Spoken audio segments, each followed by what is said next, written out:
عليكم ورحمة الله وبركاته إنه عندي تنش هونك كتمالي عند تلك هون سوية يسوتش لبس يصفى يميتردر سيهون بالأمطرون يبال جبين يمياجن هون سونو يسوي تاريا يسوتش لبس يصفى يمياجن وترف تروس لهونه سوتش كسو يخجلالو لما ينش بدأم يميزوبات كتمانة تأتي كتما أنستنيا كتما سلهونش مالتنو نقدر جن بسوا أكبابي دمو عند سجا يميشت هون سوال يا سجا بيت دمو بتأم يلقسال يسهتال النزا يتيموتشنا مسكينوتشن የሚረዳው ያ ስጋ የሚሸጠው የሆነ ሰው ነው። ነገር ግን በተቃራኒ ደግሞ ገቢው በጣም ትንሽ ነው ወይም ደግሞ ትርፉ በጣም ትንሽ ነው። ትርፉ ትንሽ ቢሆንም ግን ይሄንን መልካምነት እያደረገ ይቀጥላል ማለት ነው። ከዛ በኋላ እነዛ ሰዎች ሁሌ ይመለከቱታል፣ አይሰጣቸውም፣ ይለምኑታል፣ አይሰጣቸውም። ይሄ ሰውዬ ይህ ትልቅ ሰው ታዲያ የሆነ ሰዓት ላይ ተሰብስበው መጡበትና ጥያቄን ጠየቁት። አንተ የሰዎችን ልብስ እየሰፋህ የምታገኘው ጥሩ የሆነ ገቢ ነው። ነገር ግን ይህ ሰው ስጋ እየቸረቸረ እየሸጠ የሚያገኘው ጥሩ የማይባል ገቢ ነው። እሱ ይሰጠናል ሁሉ ጊዜ ጧትም ማታም እየመጣ ቤት ድረስ ራሱ እየሰጠን ነው፣ በሰዎችም እየላከልን ነው። ነገር ግን አንተ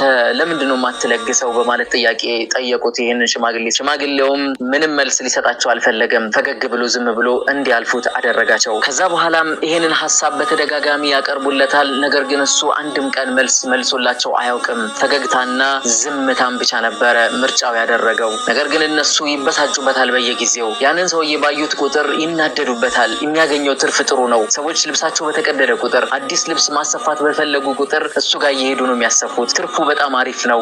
ከትርፉ አንጻር ምንም የሚሰጠው ነገር የለም፣ የሚለግሰው ነገር የለም። በጎኑ ያለው ስጋ ቤት ግን ጥሩ እየሰጠ ነው ያለው ለነዛ ሰዎች። ወደዛ ወደ ጎኑ ወዳለው ሰው እየሄዱ እያመሰገኑ እሱ ጋር ሲደርሱ ግን የመኮሳተር ፊትን ያሳዩታል። ይህ ሰውም ዝም ብሎ ፈገግታን ብቻ ነበረ ምርጫው ያደረገው። የሆነ ሰዓት ላይ በጠና ታመመ። ሞቱ ከመድረሱ በፊት ያለው ህመሙ ከባድ ነበረና በሰዓቱ ምንም ሰዎች ሊጠጉት አልፈለጉም፣ ሊዘይሩትም አልፈለጉም። ህመሙንም እንዴት ነህ ብለው ለመጠየቅም ፈጽሞ አልፈለጉም። ታዲያ ብቻውን እንደሆነ ሞትን ተጋፈጠ፣ ወደ ሞት ተሸኘ ማለት ነው።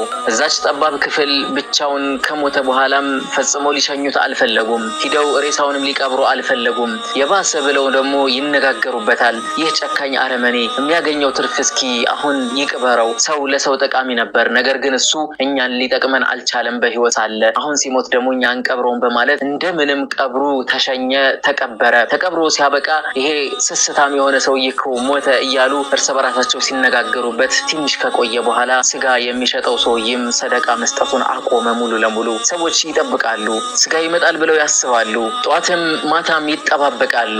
ነገር ግን ቤታቸው የሚያንኳኳ ሰውም ጠፋ፣ ስጋውም ጠፋ። ከዛም ተሰብስበው ተነጋገሩ። ይህ ሰውዬ ለምንድን ነው ስጋችንን የማያመጣው በማለት ራሳቸው ሀቅ እስኪመስል ድረስ መጡ። ተሰብስበው ጠየቁት። እስከዛሬ ያስለመድከንን ነገር ያሳጣህን እባክህን ብለው ሲጠይቁት እሱም የመለሰላቸው መልስ አንድ ነበር። ሱብሃንአላህ፣ ማን ሊከፍለኝ ይችላል? እስከዛሬ እኮ ሲከፍለኝ የነበረው ያ ልብስ ሰፊ ነበረ። አሁን ግን ማን ይከፍለኛል? እንደምታውቁት ትርፌ ትንሽ ነው። ስለዚህ ያ ሰውዬ ከሞተ በኋላ ደግሞ ከፋይ ስለሌለ ስጋውም ተቋረጠባችሁ ነበር መልሱ። ሱብሃንአላህ፣ አስቡት እንግዲህ ለጋስነት ማለት ቸርነት ማለት ይህ ነው። ሊላህ ብሎ መስራት ማለት ይህ ነው። ምናልባት ረሱል ሰለላሁ ዐለይሂ ወሰለም ከተናገሩት ሐዲስ ጋር የሚያገናኘው የሆነ ተግባር ነበረው ይህ ሰው። ሐታ ላ ተዕለመ ሺማሉ፣ ልክ ግራው እስከማታቅ ድረስ እስከማትመለከት ድረስ ማቱንፊቁ የሚኑ፣ በቀኛችን የምንሰጠው ነገር ግራችን እስከማይመለከት ድረስ። ይህ ማለት ምን ማለት ነው? አንድ ሰው ሌላ ሰውን ሰደቃ በሚሰጥ ሰዓት ወይም መልካም ስራ በሚሰራ ሰዓት እስከማያየው ድረስ አላህ ጋር ያለን ግንኙነት ቀጥታ ብቻ ሊሆን ይገባል። ለሰዎች ብለን የምናደርጋቸው ነገሮች ሊቀሩ ይገባል። ምክንያቱም አላህ ሱብሓነሁ ወተዓላ ሰዎችን ሁሉ ከሰበሰበ በኋላ የውመል መሕሸር ላይ ጥያቄን ይጠይቃል። ምን መልካም ስራ ሰርታችኋል? አሁን ጀነትን ልሰጣችሁ ዘንድ ምን መልካምን አድርጋችኋል?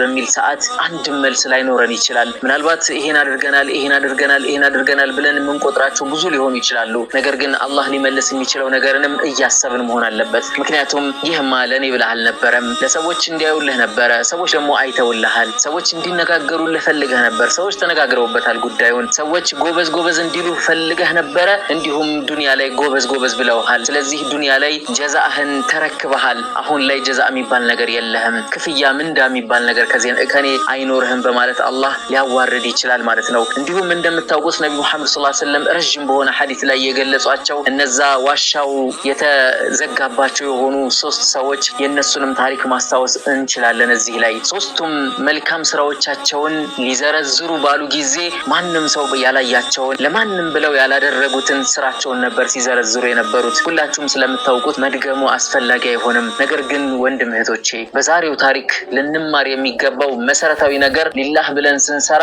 ፈጽሞ ሰዎች ሊሸውዱን አይገባም። እንደ ሰውየው ፈገግ ብለን እናልፋለን። ምክንያቱም አላህ ዘንድ ያለን አጅር ከፍተኛ ስለሆነ ማለት ነው። ማላ አይኑን ረአት አይን ተመልክታው ማታቀው ወላ ኡዙኑን ሰሚዓት ጆሮም ሰምታም ማታቀውን ወላ ኸጠረ ዐላ ቀልቢ በሸር በሰው ልጅ ልብ ላይ ፈጽሞ ውል ያላለ ትዝ ያላለ የሆነ ስጦታን ለማግኘት ስትሉ ለአላህ ብቻ የሚሰሩ ስራ ሊኖር ይገባል ማለት ነው። የዛሬው